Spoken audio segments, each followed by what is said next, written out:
Hare Krishna, welcome everyone. So a continuation of our class from last week, which was basically Vedic metaphysics, the stages of Samadhi, and particularly looking at the stages of Samadhi through the progressive lens of Yoga Darshan. And then also we looked at the components of the psychological body and the spectrum of the psychological body from a state of inertia, a state of disturbance, through to the spectrum of clarity and focus. So just to give a little reminder and context so we're all on the same page. So when the universe is in its unmanifest state, when all the three gunas, sattva, rajas and tamas, when they're in a state of equilibrium, there is no manifest form at that time. And so that is called prakriti, the unmanifest state of material nature. And then Mahavishnu, he glances upon the material creation, and then this causes the three gunas, the modes of material nature, to go into flux, and then creation starts to take place. And so this brings us down into the Mahatattva. And so the Mahatattva is a combination of the 24 elements of material nature. And that portion of the Mahatattva that covers your soul, that is called Chitta. And this Chitta is also known as the psychological body, or the Shukshma Shariya, or the Linga Shariya. And the sattvic portion of the Chitta, that is Manas, your mind. The Rajasic portion is Buddhi, intelligence, and the Tamasic portion is the Ahankar, or ego. And then from there, this Mahatattva, or Chitta, goes through phase transitions, eventually getting grosser and grosser, coming down to the element of earth. And then we looked at the various stages of the Chitta. So who can remember what Mudha stands for? Dullness. Yes. Any other qualities of Mudha? I just remember the hangover. The hangover effect, yes. It describes it quite nicely. And what about Shipta? What is Shipta? Monkey mind. Monkey mind. Perfect description. Monkey mind. And Vikshipta? Focused, but only for a certain amount of time. You cannot sustain prolonged focus in this stage of Shipta. But in Vikshipta. But in comparison to the stage of Shipta, this state of Vikshipta is very nice. So we were hearing last week how those who have more of a predominance of Vikshipta, they become the academics, they become very successful in whatever field that they operate within. And they rise to the top of that field because they can concentrate, and with this power of focus and concentration, then they get a certain level of perfection in whatever field of operation they are in. And what does ekagrata mean? Ekagra. One-pointed concentration. Very good. And nirodha? Nirodha. Contemplation without needing of an external object to focus on. Yes. Here in nirodha, all the chitta vrittis are completely restrained. So there's no meditation on anything made of prakriti. So tasya saptada prana bhumihi prajna. The yogis insight has 7 stages, and we talked about those last week, from the Savitarka, Nivitaka, Savicha, Nivicha, Sananda, Asmita, and then Asampranyata, the 7 stages of development of Samadhi. And we looked at those when the yogi does a combination of dharana, dhyan, and samadhi, or concentration, meditation, and absorption. When the yogi brings anything into his consciousness and combines those 3 together, that practice is called samyama. And when the yogi does samyama on any object, like I gave the example of the pen, he can get the full download of this object, and then the underpinning elements that this object is made of, and then seeing how the whole universe is actually made of these same elements. And then in the Sananda Samadhi, he's cognizing the instruments of perception themselves. And then in the Asmita or Sasmita Samadhi, then he is perceiving his own soul. And if he goes deeper, he can also see the Paramatma, the Super Soul. So that's the stages of development in relation to Yoga Sadhana. And also,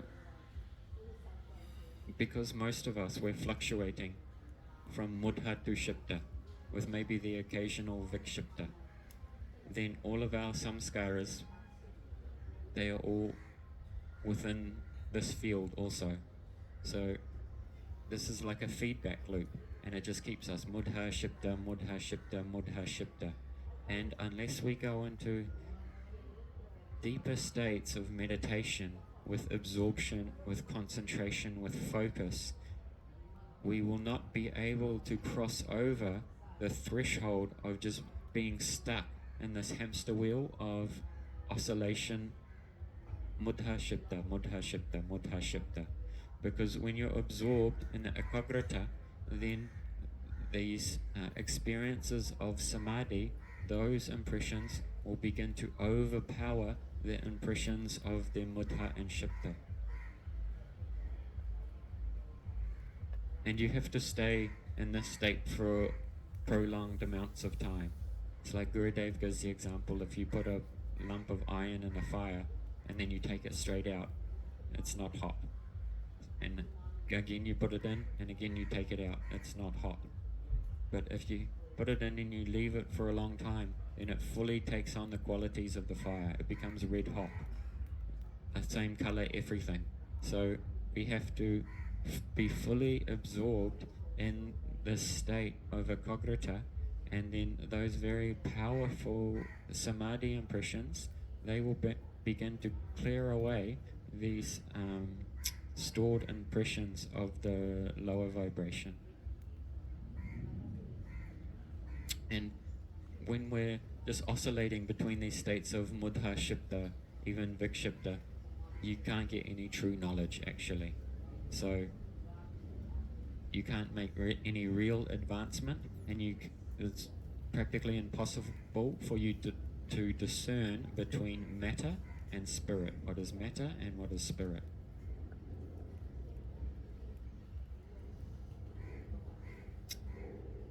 And then Vishesha Darshana Atma Bhava Bhavana Vinivrati. For those who actually spend time in this ekagrata state, and they can move past the infatuation of just meditating upon the gross and subtle products of material nature, then they can come to the stage of even beyond Sananda Samadhi to Asmita, and then they can actually have darshan of their own soul, their own spiritual form. And Patanjali is saying here, for one who sees the distinction between the mind and the soul, reflecting on the nature of the self ceases. And then Tada Viveka Nam Nam Kaivalyam Parbhavam Chittam. At that point, the mind inclined towards Vivek gravitates towards the ultimate liberation. Or in other words, it sees that all the 24 elements of material nature, they are just temporary coverings. and they actually have nothing to do with our own soul or our true identity, our true eternal identity. So then with that discernment, that individual engages in a process of actually how to be established in transcendental consciousness. And you know, the world is a very chaotic place. If you watch the news every day, there's some new catastrophe happening. There's some new drama, something to occupy your attention. So then your mind just stays in mudha shibda, oscillating, because when we're focusing on these ever fluctuating things of the world, then often we want to go into tamas, some kind of activity, just to get some kind of anesthetic relief from being absorbed in the oscillating states of the mind. Because so many people, they become intolerant to their own mind, so then they need to take alcohol, they need to take drugs, they need to take so many things just to get some kind of temporary break from their own monkey mind.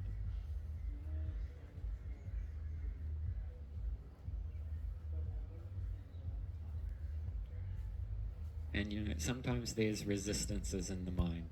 Why do I have to meditate? Why do I have to sit down for so long?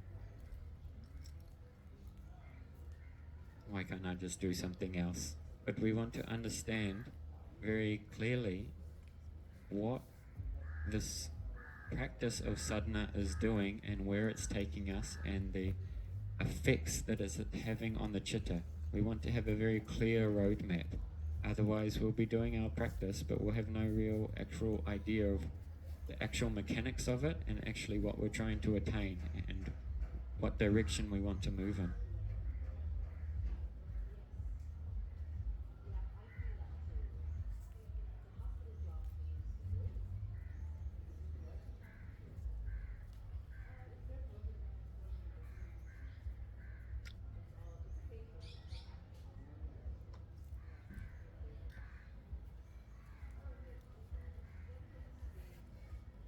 So for the yogi, for the yoga darshan, going through their stages of samadhi, then, as I've already explained, they can go from the gross physical elements and then they go into the subtle elements, and then they can become aware of the mechanics of perception and then the mechanics of their own chitta, and then they can have darshan of their own soul.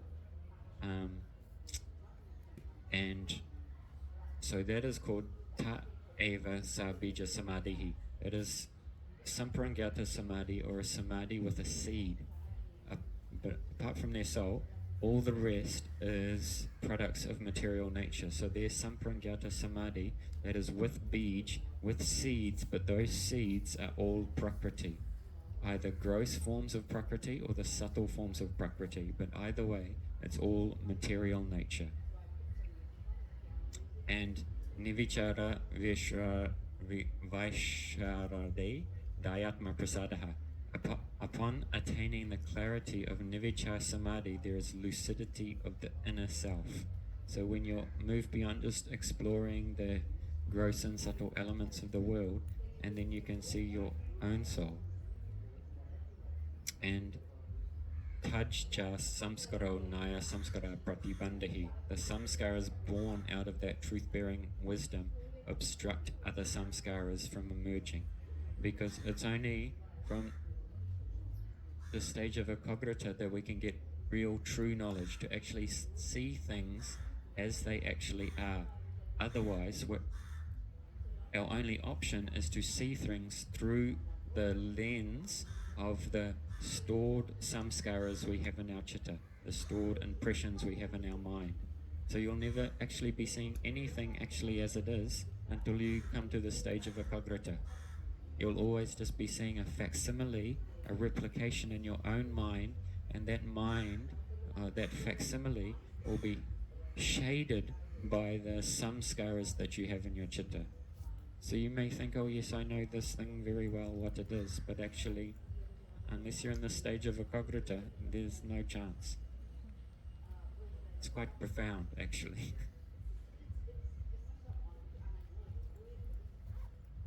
So, tasyapi nirodhi sama nirodha nirbija samadhi.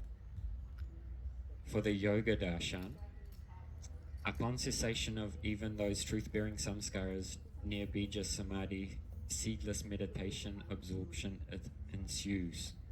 So, generally speaking, often in the yogic path, they want to come to the stage of asampranyata samadhi, samadhi without any seed. And so they will give up even darshan of their own soul and even darshan of Paramatma. They will leave that darshan of God, and then they want to enter into asampranyata samadhi, samadhi without any content and without any referent to the I, self-awareness that I am even in meditation. There'll just be complete emptiness. This is where the Bhakti and the yoga paths, they have some difference.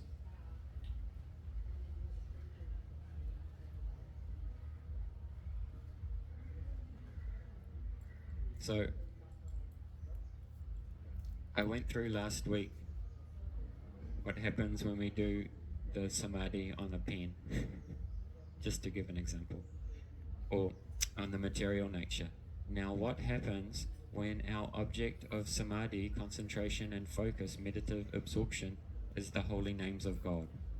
This is what we want to explore today. And the successive unfolding of the realization of God through the lens of these various levels of samadhi as described by Patanjali.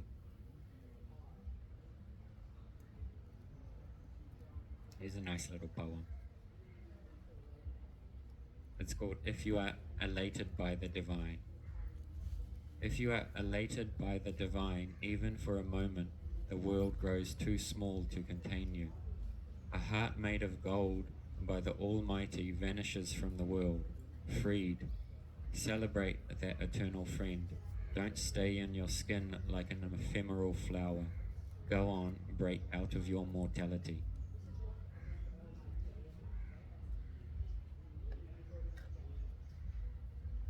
Sometimes it's very, very difficult for us when we hear about, oh, there's a spiritual world, or God has form, God has hands, God has feet, God has curling hair. Because 100% of our experience is all the limited temporary forms of prakriti, of material nature. So when we hear descriptions, God has a form, we think, oh, well, the ultimate formless energy, it must have come down and taken on a body just like I was born from my mother, and then at some point that form dies and it goes back to the elements. God can't actually have a form because all forms are temporary and limited, because this is our worldly experience. But actually, beyond these changing states of prakriti is the spiritual world, and God's forms, they come from this spiritual plane. They are not made of prakriti. This is a very difficult thing for the material intelligence to digest. Actually, the material intelligence cannot digest it. So you have to get out of that addiction of trying to reconcile everything through your tiny material mind. Because you can't even understand anything material in your oscillating material mind, let alone anything spiritual. So the first stage of mudha in the progression of bhakti, this equates to sadhu sangha. So we can see the description, the general description in the yogic sense is a state of inertia or dullness. But we can also see that okay, I'm in like Arjuna in the first chapter of Bhagavad Gita, I'm in a state of confusion. I don't know what to do. I'm in a state of despair. So therefore, I need to seek knowledge from a higher authority. So this is like the stage of mudha. So sadhu sangha. This is the first Actually, faith is the first one. Faith and then sadhusanga. But this is interesting because I was talking last night about this and where does this faith come from? And so quite often this faith actually comes from sadhusanga in the first place to get that faith.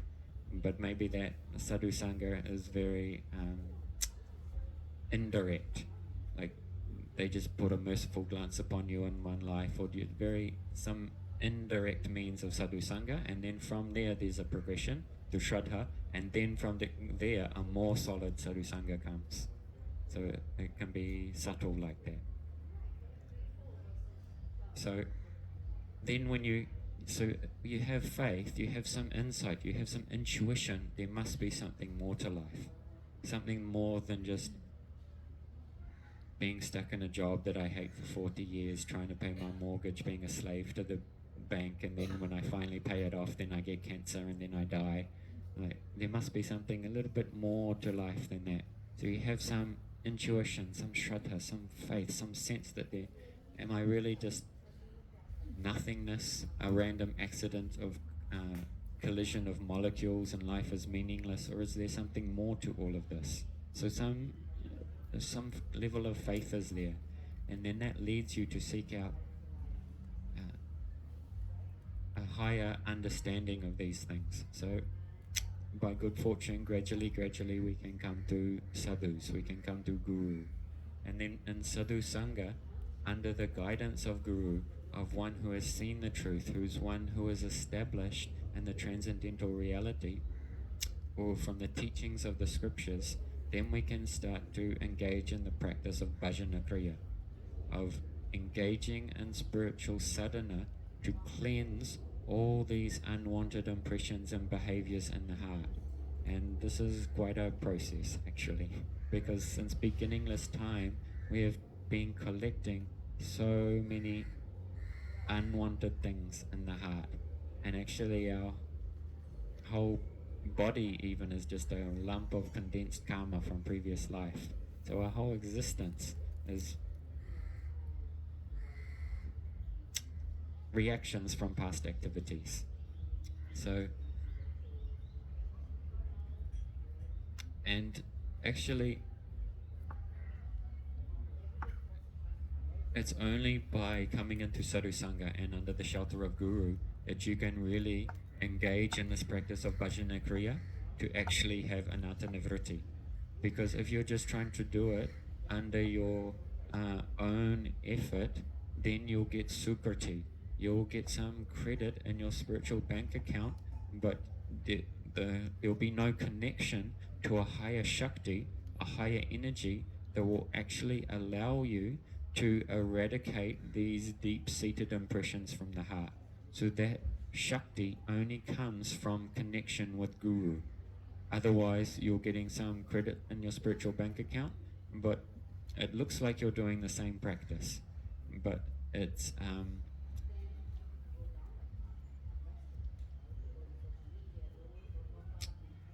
it looks like you're doing the same thing, but it's only a semblance. It's only a shadow of it. If there's a tree on the riverbank, then the shadow of that tree, if you the reflection of the tree in the water, if you follow it back, then you will find the actual root and trunk of the tree. So many people, they look like they're doing spiritual practices and they look like they're doing the same thing as someone who's under guidance of guru, but because there's no actual connection to the higher reality, then they're advancing in terms of getting some merit in their spiritual bank account, but they are not connected in such a way that they can receive the Shakti to actually go deep into Bhajana Kriya and actually enter into the stage of Anatta Nivritti, and all these unwanted impressions can start to be washed away. So it's very vital to come under the shelter of Guru.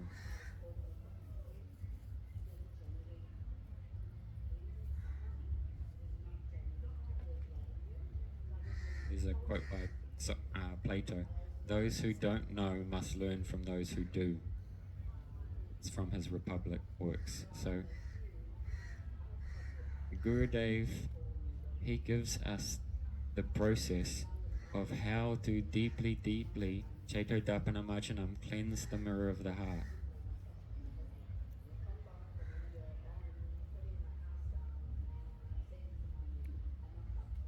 And let's look at this word, anartha. There's 4 stages.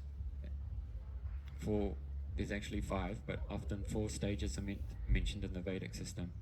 Dharma, Artha, Kama, Moksha.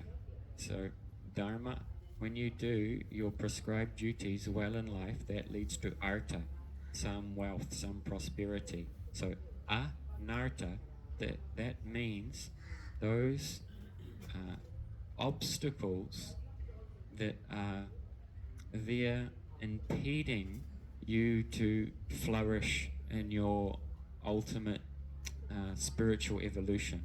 So those obstacles that are impeding your spiritual development, that is anartha. And we can only really remove these anarthas by having connection with Guru, who is established in the transcendental energy, and by that connection, some semblance of it can come into us and start to cleanse all these unwanted things in the heart.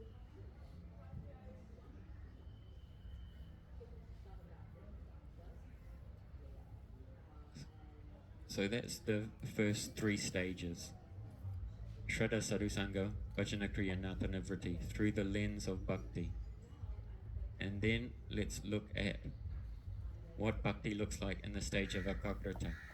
So in the Nivitarka Samadhi, that corresponds to the stage of Nishtha, or steadiness. Because obviously we can understand from the yoga darshan, Ekagrata is very steady, calm and focused. So in this stage of Nishtha, because you've gone through the stage of Anatta Nivriti, the big karmic obstacles within your subconscious field, you have worked through most of those now. So now you can come to a level of steadiness in your bhakti sadhana.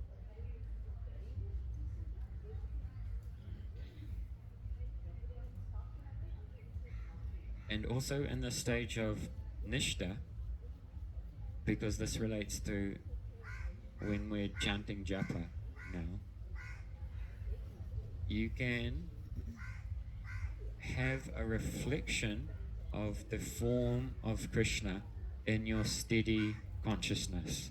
So when you sit down and you chant Hare Krishna Mahamantra, because your consciousness is now steady and focused in the stage of bhakti, the form of Krishna can be reflected there. The form of God can be reflected there. But in this stage, only very tiny, almost practically no taste. You can see, but you can't taste. It's like walking past the chocolate shop and you can see the chocolates in the window, but you can't quite taste yet. But Mahaprabhu, he compares this to having a great treasure. And you may be lamenting, oh, I'm so poor, I've got no money, this and that. And then you see an astrologer, and the astrologer says, oh, in the eastern side of your house in the garden, your grandfather, he left a buried box of treasure. So you shall go out there and find that. So off you go to the eastern part of the house and you dig up. And then you place your hands on the treasure box. You haven't opened it yet. But now you know, oh, I've touched some wealth. So now, in this stage of Nishtha, you can tell, oh, everything that Gurudev was saying, it's real. He wasn't just making it up. And you haven't tasted it yet, but you can see it. You've got your hand on the treasure box, on the lotus feet of Krishna.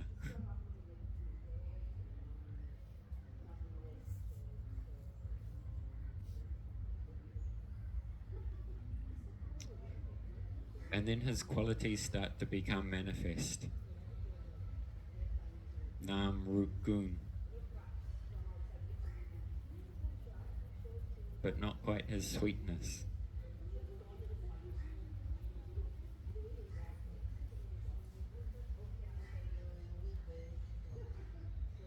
in the next stage of ruchi in the Nirvichara Samadhi, ruchi means taste. So now you can actually start to taste the sweetness of God, the sweetness of Krishna. What are the qualities? Nam, Ruch. Sorry. Nam, the name, Rup, that means form, Gun, qualities, and then Lil, Nam, Rup, Gun, Parika, associates, and then Lila, the play. These they can be experienced in Nishta.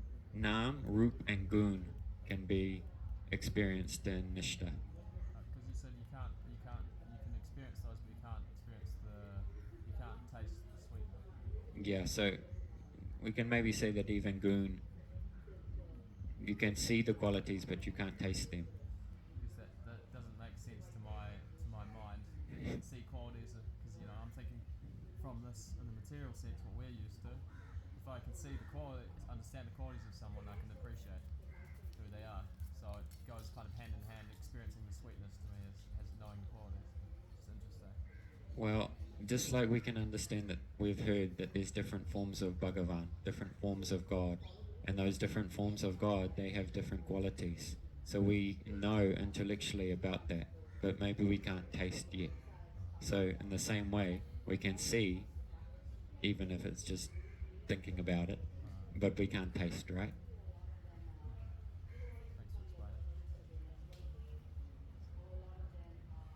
Thanks for explaining. So ruchi means taste. In Hindi, ruchi means interest. Interest. Ruchi is interest, but maybe the meaning that you're taking is it means interest. Well, when you can taste something very nice, you'll be very interested in that, yeah? Yeah, that makes So Krishna is very, very sweet. And Bhaktivinoda Thakur has said in Jivadhamma in relation to ruchi, taste, this is the fifth stage in the development of the creeper of bhakti. Ruchi develops after one has acquired steadiness in bhajan.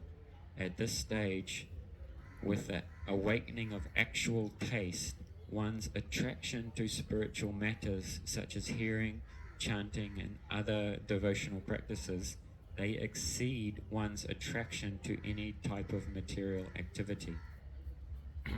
So on this level, because you're actually tasting, then you won't just be following from an intellectual platform.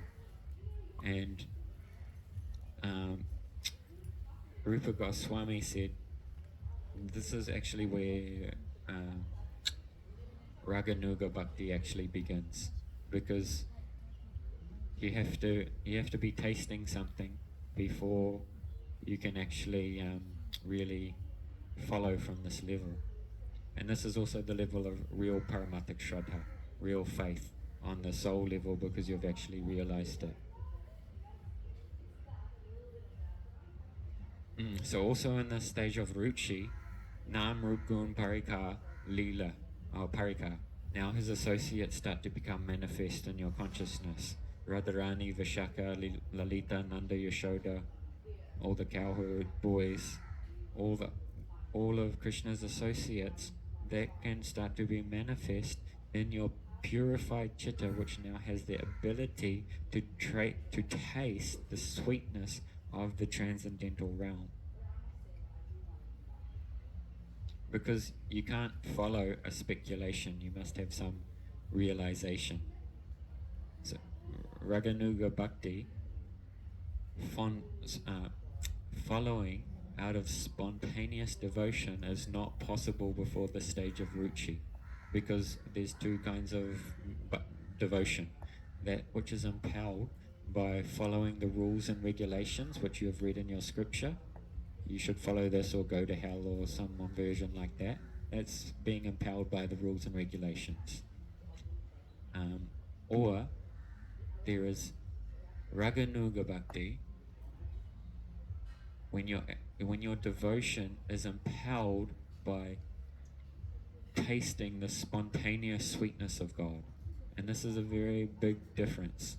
Like when you meet someone who is, their devotion is empowered by the, because they're tasting, is very different, energetic to someone who's just following from an intellectual platform, and basically they're following out of fear. And their whole operating system is based out of fear, and then they're projecting so many things onto everyone else that they come in contact with, because there's only two operating systems. Fear, you're either fearing or you're loving. You know? If you have a option, believe in God or go to hell, or love God, which one are you going to choose? But is that actually love? This is a deep point. If you've only got these two options, go to hell forever, or love this tyrant who says, if you don't love me, you're going to go to hell forever. That's not really love, is it? It's just like, well, given the two options, I think I'll go for the one that's, not a lake of fire. So that's not actual love from your heart.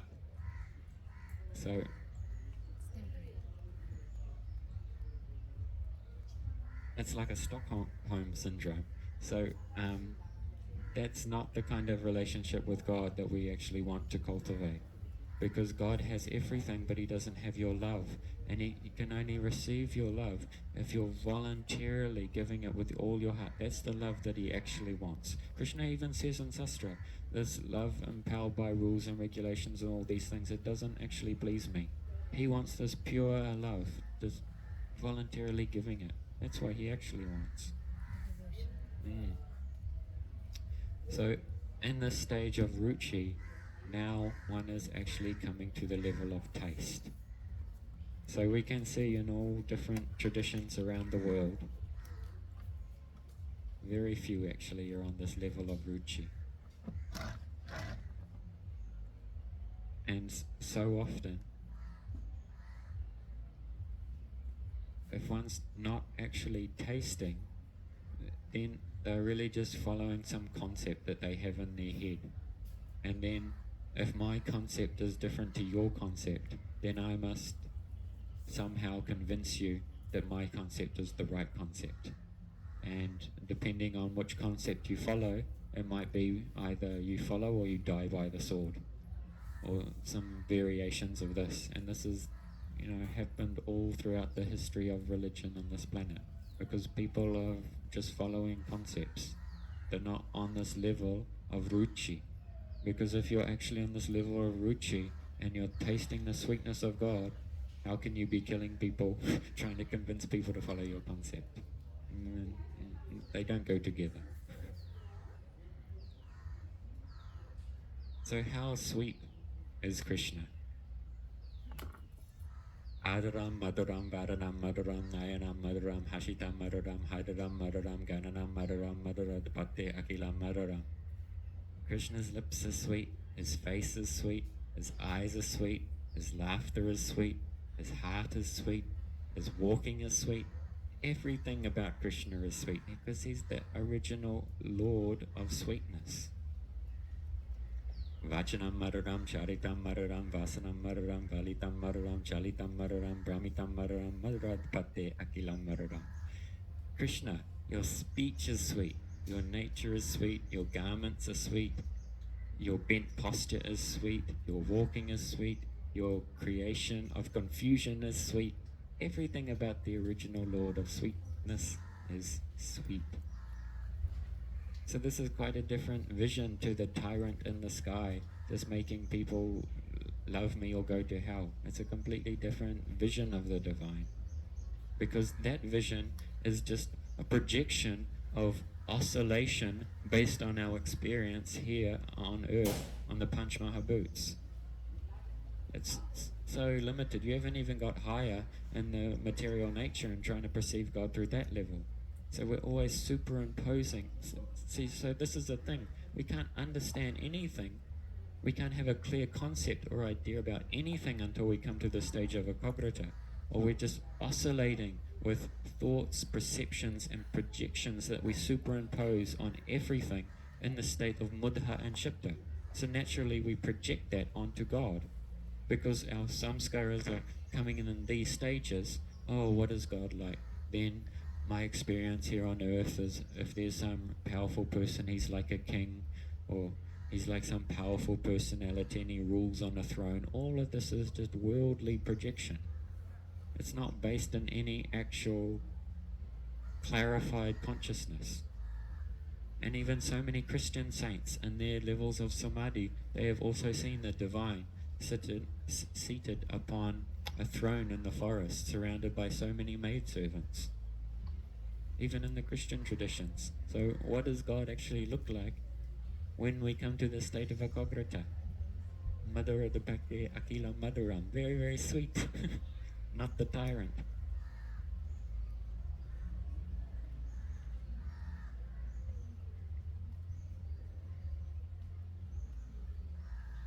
So the next stage is Sananda in the yogic process, or that equates to asakti, which means deep attachment. And particularly attachment to a particular associate of the Lord.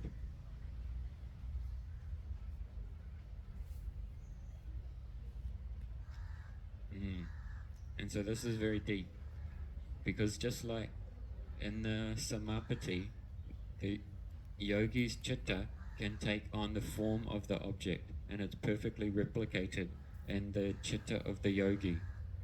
So in a similar way, because the sadhaka is doing deep absorption with taste and with attachment on an associate of Krishna, not only does that replicate in their chitta, but their whole being starts to take form with a similar form to one of those associates. So that means your siddha roop, or your perfect spiritual form, which is not comprised of any element of prakriti, material nature. So then that Rupa Goswami has given one definition of Raganuga Bhakti: Krishnam smaranam janam chaswa pratistam nija samitam tat kata ratas chaso kura devasanam vaje sada. The devotee should always think of Krishna within himself. One should choose a very dear devotee who is a servitor of Krishna in Vrindavan, and should constantly engage in topics about that servitor and his loving relationship to Krishna. And one should live in Vrindavan, and if they're physically unable to, one should mentally live there. So in the same way that the yogi's becoming completely absorbed in an object, and the chitta fully replicates that, now the chitta of the sadhaka, the bhakti sadhaka, is starting to melt, and the complete absorption in an eternal associate of Krishna, then the siddhadeha, the eternal spiritual form, begins to manifest, and the sadhaka can then become one with that form. This is quite high stuff, but we'll come back down shortly. But we're giving this in relation to the yogi. He's going through all these stages of samadhi to ultimately move through prakriti and then enter into nothing.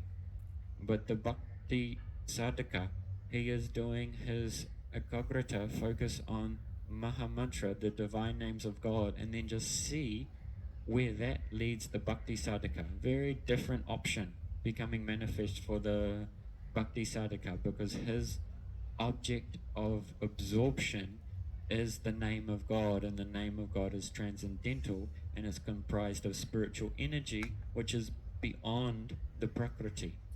So when your object of meditation is beyond prakriti, then a whole array of options become manifest, which is very different to the options available in the yoga darshan.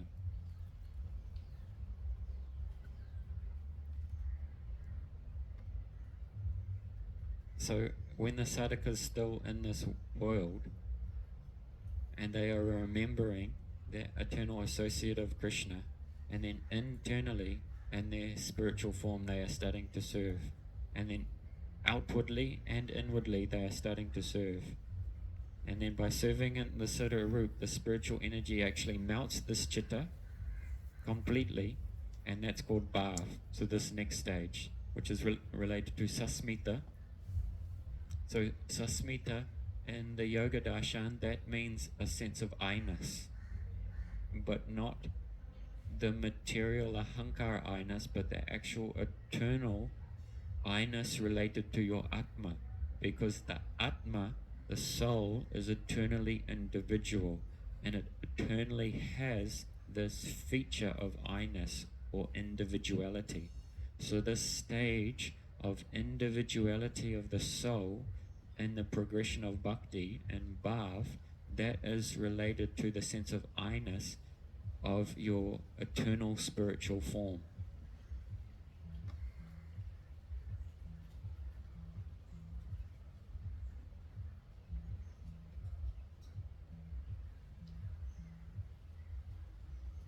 And then the next stage after that, what's the next stage after that?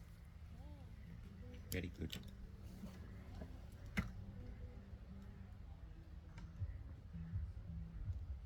Prem, or divine love. So, Nam, Rup, Gun, Parika, Krishna's associates, and then you become absorbed in one particular associate, and you get a form similar to that associate. And then from there, entering into the Leela, the Prem, the play of divine love.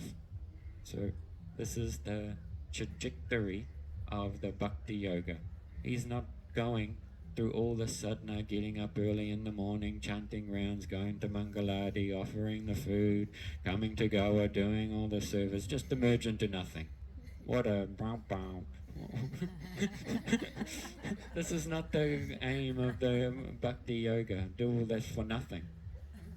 The Bhakti Yogi, he's with a very focused consciousness under the guidance of Guru, completely transcending all the material nature, like in Plato's cave analogy, coming out of the cave and not staying in this Brahman, in this light, because we've come out of the cave of material consciousness and our vision is not adjusted and we're blinded by the light of Brahman, not staying in that stage forever. This is not the goal of the Bhakti Yoga. The Bhakti Yoga is to then, his vision adjusts under the guidance of Guru, and he can see, oh, there's a whole spiritual world. And in the spiritual world, there's actually unlimited planets, unlimited Vaikuntha planets. And there's all different forms of God on these Vaikuntha planets. And as we go deeper into our sadhana, a particular relationship with God will manifest, and then we'll be able to enter into that Leela. So this is very different than the yogi who wants to merge just into the formless light of Brahman forever. It's actually considered like a form of spiritual suicide. And there's relief in the sense of if someone's strangling you and then they let go. You feel relief in that. Because for the conditioned soul to be in the state of prakriti, whatever levels they are covered on, even the subtle levels, it's still like a fish out of water. Because this is not our natural state to be in prakriti. Our natural state is to be in the spiritual world. And so in the state of Brahman, there's an absence of material suffering, but there's not a positive experience of ananda, a positive experience of the spiritual bliss. There's only the hand has been released from the material suffering, so you feel great because you're not getting strangled anymore, but you haven't tasted any chocolate ice cream from the spiritual world. So this level of Brahman, there's more beyond it. There's a lot more beyond it. So I'm just pointing out here, there's options. There's quite a few options actually. So don't just get stuck on the conception the ultimate goal is some formless light and you just merge forever into a field of nothingness. That's because Krishna, he also wants to exchange a flowing relationship of love with you. And he cannot do that if you merge into the Brahman. So even Krishna doesn't want that, actually. So I think we'll have a little kirtan to help you digest all of that. And then I'll just talk for a little bit more on some more practical points. Any questions around any of that?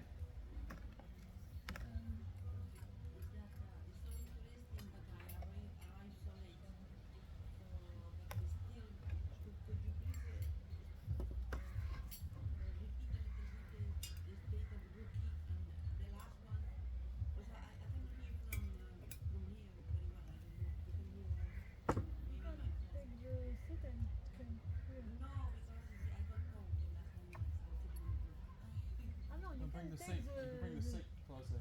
Pick up the seat. Okay, so you want me to repeat from Ruchi?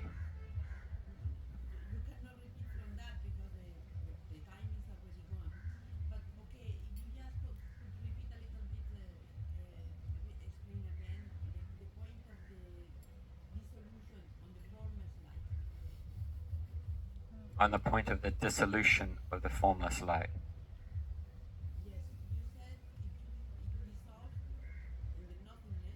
Uh-huh. Yes, because that is Nivaka Nivishesh, formless Brahman, no qualities. There's nothing there. You don't even know you're there because there's no sense of I-ness. So there's complete emptiness, complete void.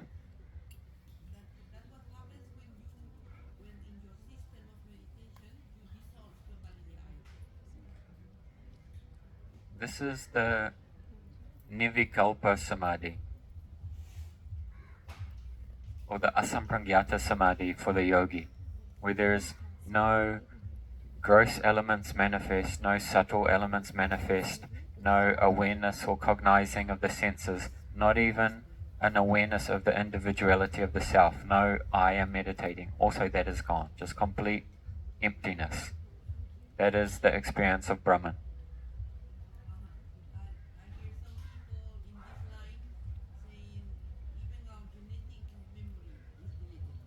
There's no Prakriti there. Because, you see, down from here, this is all material nature, but Brahman is also spiritual. Because that's why I'm using this analogy from Socrates, Plato's cave. Because the cave represents Prakriti, represents material nature. And then those few people, they come out of the cave. So the first thing they see when they come out of the cave of Prakriti, the first piercing beyond the covering of the material universe is Brahman, the formless light. That's the first stage of the spiritual reality.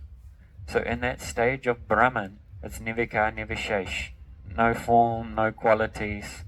But it's spiritual, it's still Brahman. Because Vedanti Tattva Vidastatam Yajganam Advayam Brahmati Paramanati Bhagavanati Shabhyate.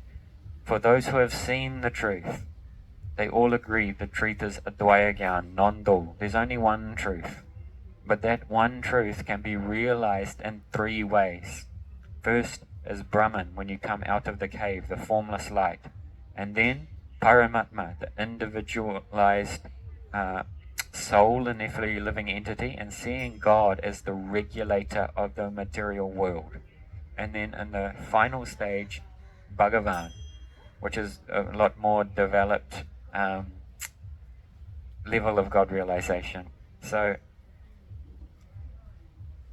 Saint Bernard, the Christian saint, he has one prayer. Oh God, please remove your shining white light so I can see your smiling face. This is very just like Plato's cave. So this experience for those who go deep in the Akagrata, through these stages of Samadhi, it doesn't matter what tradition you're in, if you really go deep through these levels of Samadhi, you'll go through these stages. But so often, people's experience just gets stuck on that first level of Brahman, just the first entry level to the spiritual world. And then they think, oh, there's nothing there, there's only light. but that's just like coming out of the cave. It's a somewhat artificial state, because we can understand, okay, I've come out of the cave and I can't see anything because I've been in the cave my whole life and outside is so bright. Naturally, my vision's not adjusted to that atmosphere.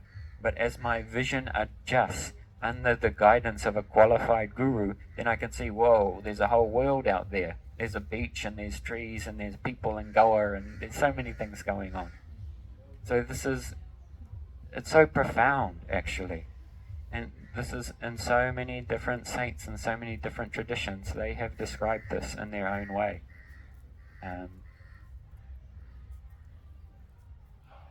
And so there's a verse from the Isha Upanishad, O my Lord, sustainer of all that lives, your real face is covered by your dazzling effulgence. Kindly remove that covering and exhibit yourself to your pure devotee. Exactly the same thing that Saint Bernard's saying. So these saints from different traditions, in their meditative experience, they can see, oh, behind the light, there's God's smiling face. And what's that smiling face like? Madhuradipate Akilam Madhuram, very, very charming, playing a flute with curling locks. So the invitation is to go beyond the light. So I'm not saying the light's all bad or anything like that, or it's a real reality, it's a real realization of Brahman. But the Purnata, the full moon of that Brahman, is to see Brahman in his personal form, and that's Krishna. Krishna has, in all 16 houses, the primary quality of Bhagavan is his beauty. And out of all the forms of Krishna, in all 16 houses, he has maximum beauty. Him and Chaitanya Mahaprabhu. So Krishna is so beautiful. Lord Ram has 14 in his houses. So you can study the charts even of the avatars and see who has maximum beauty. It's all very scientific. Thank you for your question.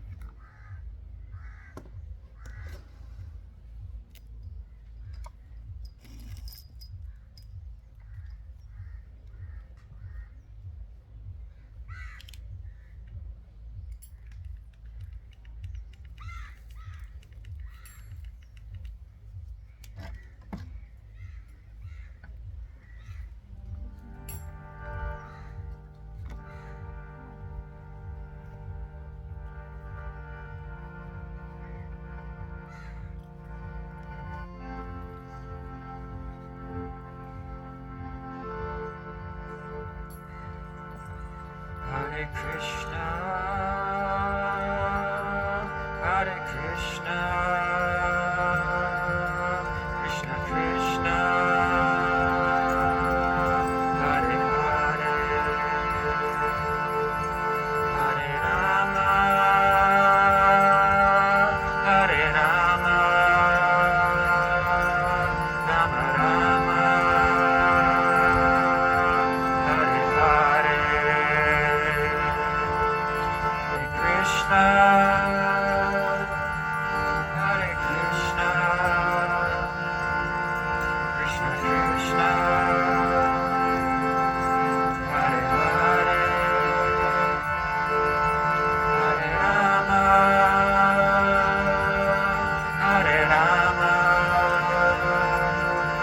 Rama Rama,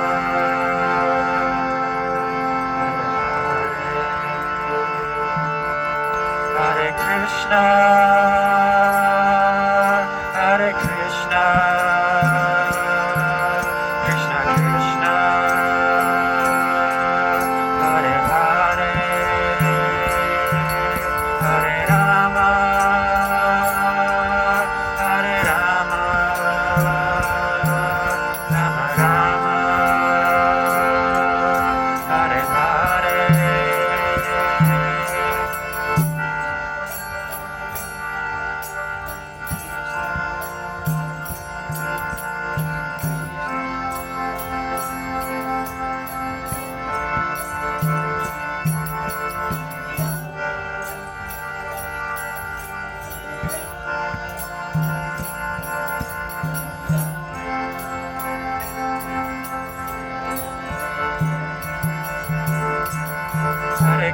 Krishna,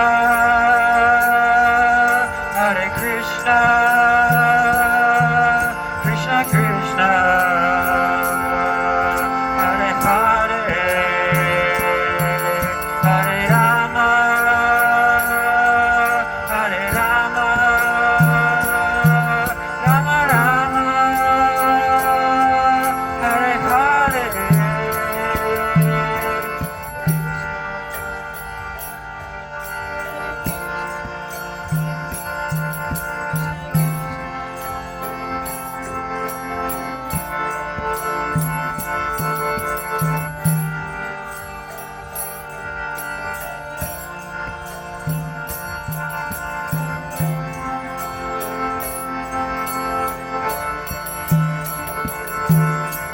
Hare Krishna,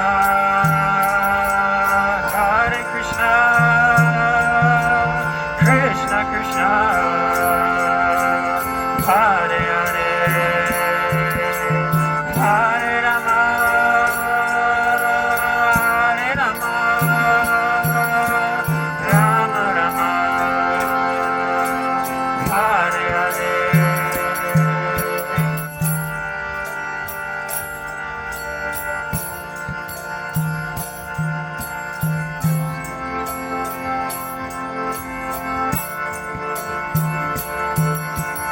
Hare Rama, Hare Rama,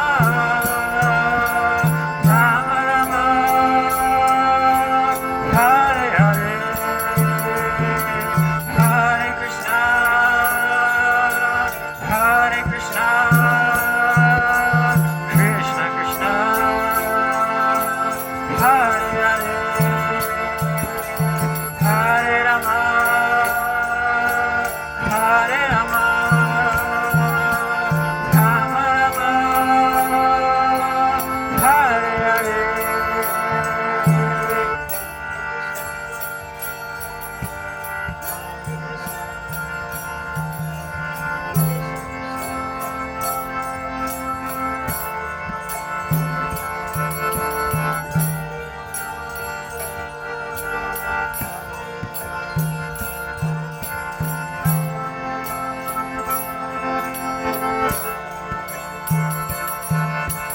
Hare Krishna, Krishna Krishna, Hare Hare, Hare Rama, Rama Rama, Hare Hare.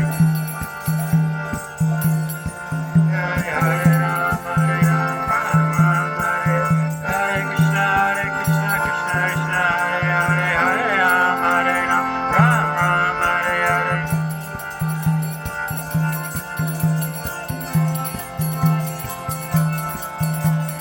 Hare Krishna, Krishna Krishna, Hare Hare, Hare Rama, Rama Rama, Hare Hare.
Now, I just want to give a little pastime for something a bit practical, because the subject matter is very high, getting our spiritual form and all this.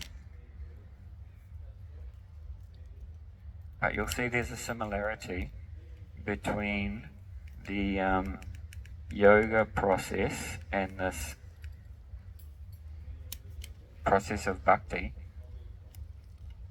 These samadhis, they have a commonality that from the stage of ekagrata, it's all beyond the fluctuations of your mind and your samskaras. So in other words, if you really want to progress, you have to get out of your mind.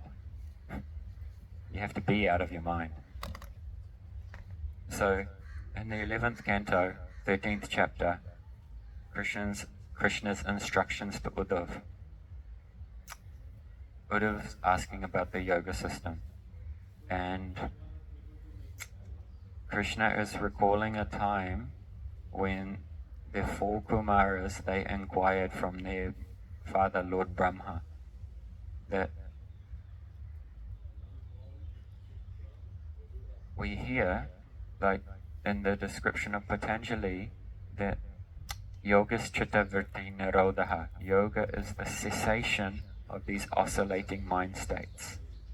And Krishna says in Bhagavad Gita, Samatam Yoga Uchite, yoga is equilibrium of mind. So we can understand more now the mechanics when that mind, that chitta, is in the state of ekagrata, steadiness, clarity, what becomes available in that clear state of chitta.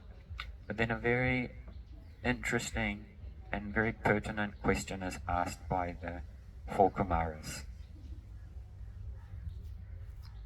That the mind is naturally attracted towards the sense objects, and the sense objects are naturally attracted to the mind. So there's a mutual relationship there. Just like an iron filing is naturally magnetic towards a magnet, and the magnet is naturally attracted towards the iron filings. So we hear, oh, yoga is to make your mind completely peaceful. But the mind's dharma is to be attracted towards these sense objects. So it's a bit unnatural, is it not so? Yeah? You get what I'm saying? Anyone not understand this?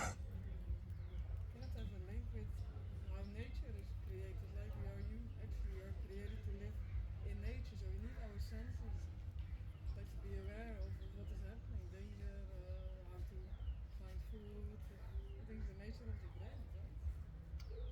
There's a survival instinct for the body, yes. Here we're looking at the Shukshma Shariya, the psychological sheath of our being. So that, and within that, the component of the mind. And the mind has this magnetic dharma that it's attracted to things, just like the example of the magnet is attracted towards the iron filings. So there's this mutual relationship. The mind is attracted towards the sense objects are attracted towards the mind. So from one vichar, one point of view, we can understand quite clearly now, hopefully, that what becomes available when this mind is in a state of peacefulness and clarity, or what can come online during that state. But so often people enter into the state of meditation, I just need to empty all my thoughts. I just need to completely control my mind, and then that's meditation, that'll be peaceful. But the four Kumaras are saying something so insightful here. The mind is naturally attracted towards these things. So then you're trying to bring about something somewhat artificial. So how to solve this problem? And so the Lord Brahma, he thought about this, and he stroked his fortunes, and he couldn't actually figure it out for himself. And he is the oldest living being in this universe. So he's very, very intelligent. But still, because has a connection with creation, with this movement of Rajagun, there was some oscillation in his chitta, and he couldn't figure out the cause. So then, in the sky, just at that moment, some huge creature started to come. Like a bright light, like 1,000 million suns. It was flying through the sky, and it came to land down. And then they could understand, oh, this personality is someone very great. So then they all bowed down, and they gave obeisances to this personality. And then they asked, oh, who are you? And then that personality, he said, well, I think this question's irrelevant, because a lot of people, they think we're all one, right? And maybe they've had some experience of this oneness, or there's a intuitive felt sense that there's all some kind of unity between us. And maybe if we've had some drugs, we've maybe had some kind of experience of it, or we've come in certain spiritual teachings, we hear about this teaching of one, and we package that into a metaphysical kind of ontological truth, projecting our mind's ideas on what that means. So this personality, he is saying, well, if we're all one, what is the point of asking who am I? Because I am also you. We're all one. So how can there be anything other than this one? So this is an irrelevant question. So in this way, he's actually cutting this philosophy. He's pointing out the defect in it. So yes, there's a oneness in terms of we're all spiritual souls. There's a quality there that we all have a shared oneness with, but there's still individuality. So his name is Hamsa Avatar, the swan incarnation. And in Sanskrit, the swan is said to have very, very fine discernment and can separate water from milk. So this Hamsa Avatar, he's coming to show us the example of very, very fine discernment, understanding that we are not all one. There's some individuality there. So then he says, well, if you're asking, who am I in relation to this body, then you should be asking, who are you five? Because all bodies, they are made of what? Panch Mahabhuts. Earth, water, fire, air, and space. My body is simply a combination of earth, water, fire, air, and space, as is your body. So then again, this question is irrelevant. Who are you? You should be asking, who are you five? But you five are also the same five that I am. So then it's also irrelevant. So he's cutting this philosophy, this Hamsa Avatar.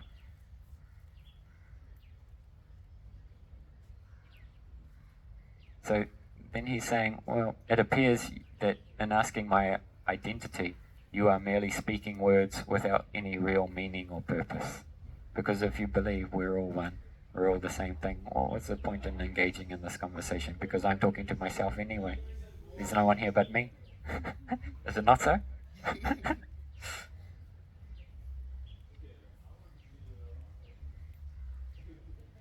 So, because this Hamsa Avatar, he's actually one form of God, one form of the divine, then he's saying, within this world, whatever you perceive by the mind, speech, eyes, or other senses is me alone, and nothing besides me. All of you, please understand this by a straightforward analysis of the facts. Because Krishna says in Bhagavad Gita, before, during, and after creation, only I exist. But then if we superimpose our oneness idea on top of that, then we still come back to this default position of homogeneous oneness. But we have to understand how that one non-dual reality is actually existing, which we can only actually understand in this stage of Akagrita and onwards, and how that one Advaya Gyan, non-dual reality, is existing as one reality manifest as multiple energies, mainly as three categories: the external energy, the internal energy, and the Tatastha Shakti, which is the individual souls. And then, so, Hamsa Avatar, he gives the definition of yoga. Yoga is to separate you from your mind. Because so often we are absorbed in the content of our mind, in the samskaras, creating all identification around the content of our mind. But actually, yoga is to separate you from your mind, because your mind is a product of Prakriti and your spirit soul. So actual yoga is to be established in the fact that you are not your mind. You're nothing from Prakriti. Like I mentioned last week, all this is the field, and you're the knower of the field. So as you go deeper into Samadhi, more and more of the field will become manifest in your awareness, including your own mind, and that you are not your mind. Because there's no greater way to make more noise in the mind than try and get out of your mind. Especially when you've got an ego trying to get out of the mind, which also needs to get out of itself. That's a real feedback loop, real hamster wheel that just goes on and on and on and on and on and on, and you'll never get out because you've got an ego trying to get out of itself, and its whole existence is dependent on keeping you entangled within itself. So whatever you're trying to do, even on this subtle psychological level, you're not going to be established in Atma. You have to be established on the level of soul or on the spiritual energy, because that's outside of Prakriti. So whatever we're doing within Prakriti, it's not going to move you beyond Prakriti. So this is a very profound point, and I invite you to just really contemplate this, that yoga is to separate you from your mind. And just think how much energy we invest in trying to alleviate the itchings of the mind.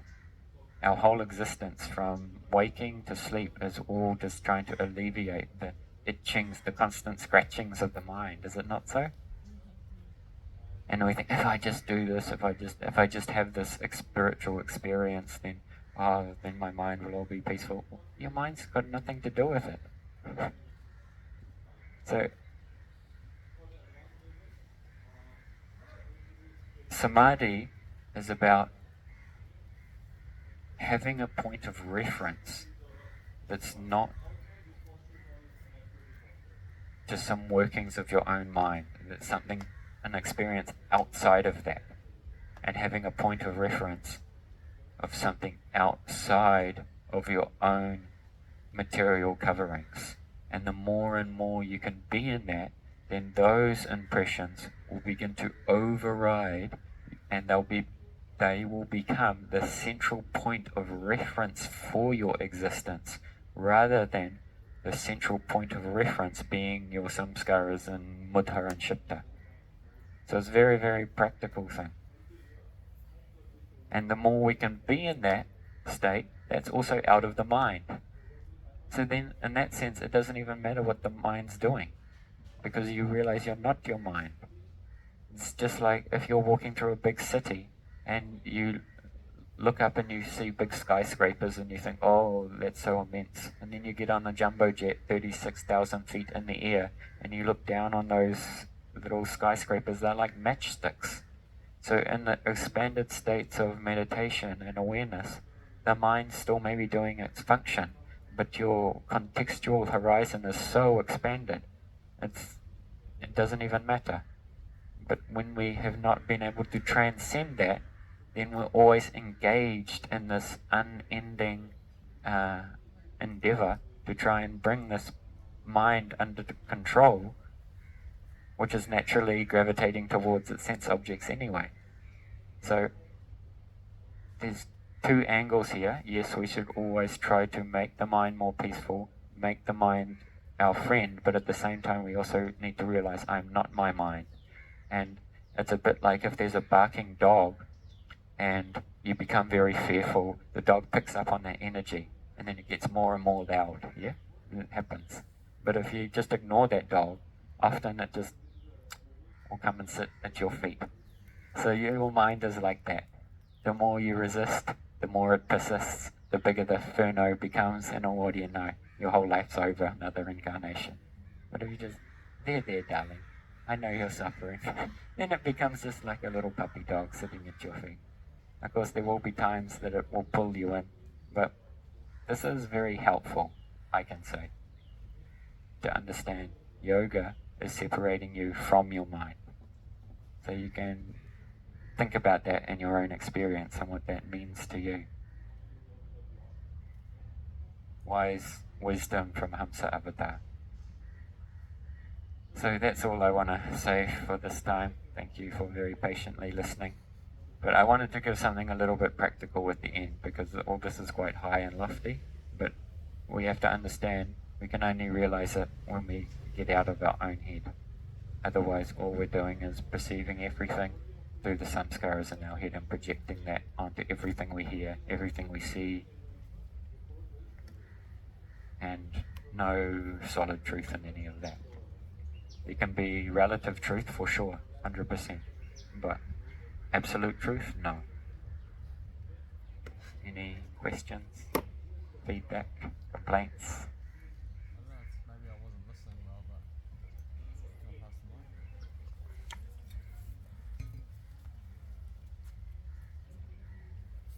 mic? Maybe I wasn't listening well, but so sorry if you have to repeat yourself. But when you're talking about the four kamatas, okay, so they said that, pointed out that we are we're trying to free ourselves from attachment, identifying with the mind, but the mind has a tendency to want to identify with the senses. Can you speak more into the thing? Sorry, is that better? Yeah, that's good. You can hear me better now? Yeah. Okay, great. I'll repeat myself. Hey, so yeah, you were saying with the four kumaras that the mind has a tendency to be attracted to the senses, and the senses and the reverse as well. Mm-hmm. And so I didn't understand how we then free ourselves from that attachment. Yeah, you could just quickly go over that again, please. Okay, I'll just quickly say how you can free yourself from your mind and realize the whole spiritual reality. Just see if I can put that into 30 seconds. Just chant Hare Krishna, there you go. Bus. Great. Doing something right. So, I mentioned two perspectives here. It's really, we can say that it's the conditioned mind that has its natural proclivity towards the sense objects, that's naturally gravitating towards them. And the purified mind, then, because in the purified mind, in the stage of nishta, that the form of Krishna can be reflected there. And then in the stages going beyond that, when you come to the stage of ruchi, the taste that you have in the spiritual reality will be more powerful than the impressions from the material nature. Then very, very easily you'll be able to gravitate more and more towards the spiritual reality because you're tasting that. So that'll become natural without effort.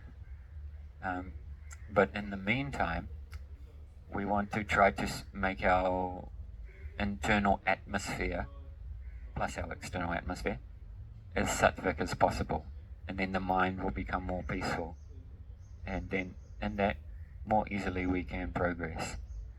But then from the other point of view I was pointing out is to understand you're not your mind. This is also very important because these gunas are always in flux, and these gunas also comprise the very aggregate that your mind is made from. So because they're always in flux, even if you're living a very sattvic lifestyle, like in a cave alone in the Himalayas, only eating nettles, organic fair trade nettle or something like that, then there will no doubt, because I'm actually referring to Milarepa, one Tibet's greatest yogi, still the gunas personified, they appeared to him there. So it doesn't matter how sattvic your life is, these gunas are always in flux, and the gunas will shift. So it's very helpful during those times to understand I'm not actually my mind. And yes, there will still be a contraction of your chitta, and there'll be a whole emotional feeling component to it, but you will still be in a lot more steady space to hopefully have some realization that you're not your mind. Because if you're always engaged in an endeavor to just have the mind peaceful, you can probably relate from your own experience, it's out of touch with reality, because the mind's always moving. This internal space is always changing. So when we're trying to artificially create like an eternal summer season in the state of the mind, then we're out of touch of reality, because this earth planet has summer, autumn, winter, spring. That's why I'm using these analogies in these lessons, because always there's a changing of the seasons, externally and internally. And so often we're engaged in an endeavor to just have one artificially created perfect season internally in the space of the mind, summer in Goa forever, where it's 30 degrees. But this is out of touch. Winter will come. Reality doesn't care if you just want the eternal summer. Winter's coming. So we really need to learn. That's why Krishna is saying in one of the first instructions to Arjuna, you have to learn to tolerate all these things. And a very helpful way to tolerate is to understand I'm not actually my mind. Your mind still might be going crazy like a crazy dog, but at least understand, hey, that's actually not me. It's very useful. Sort of catch-22, because you can understand that, but until you've had a realization of that, it's very hard to not identify with the mind. Yes, so that's why we need to come back to a somewhat more mechanical perspective, and which we've been talking about here. Sankhya means to count, to understand how the mechanics of this more sattvic mind will help us and actually lead us to realization, to actually have some Atma Darshan of our own nature. And so because we can now understand what is the roadmap to get us to the state of realization. Because before integrating this, then we're just trying to do so many things, but we don't actually know what is a clear path to come to the stage of ekagrata, where we can actually have realization, to actually know things in truth. So we can simultaneously practice I'm not my mind, and at the same time try to be as sattvic as possible to come to the stage of ekagrata. Because at the end of the day, like I mentioned last week, our central reference for our life is our own experience. We can follow a philosophy or this and that, and we can follow it for some time, and maybe that guides and informs us, but so often for most people what really informs their life is their own experience. And that experience is based on feelings, it's based on emotions, it's based on thoughts. And so when we can have a central reference point of experience that is beyond this fluctuating mind, then we'll actually be on a more steady path too. Because we can engage in so much spiritual practice even, all from a feeling, but that feeling can still be from material nature. It's maybe not a Samadhi experience that's really ekagrata. So, we can be engaging in spiritual practice because it gives me a nice feeling to be in a social setting with lots of people who believe the same things that I believe, or this or that. And there's nothing wrong with that at all, but it's still a material feeling. If that motivates you. Yeah, there's nothing wrong. Nothing wrong whatsoever. If it motivates you to get to the point where you have a realization and get to ekagrata in theory. Yeah. Then Because, 4 people come to God: those who are suffering, those who want something, those who are inquisitive, and those who want to know the truth. There's no 5th category of those who come to God who are already at the stage of ekagrata and a completely clear chitta. So we all have some deficiency. So everyone has their unique packaging of deficiency, which impels them on the spiritual journey. So there's nothing wrong with any of that whatsoever, but to be able to move forward. So our central reference point of our life is not just our own turbulent experience. That's something very helpful.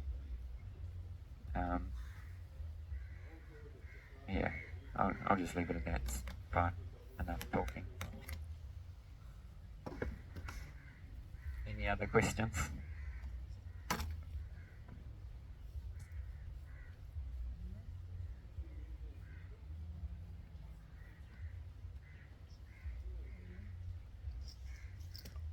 We just have another little kirtan, and then we'll have prasadam.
Hare Krishna,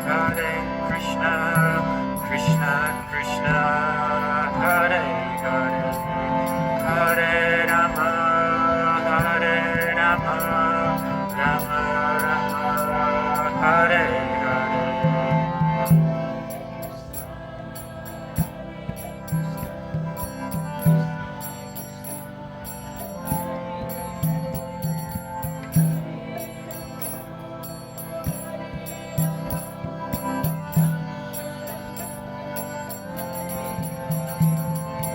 Hare Krishna, Hare Krishna, Krishna Krishna, Hare Hare, Hare Rama, Hare Rama, Rama Rama, Hare Hare.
Hare Krishna.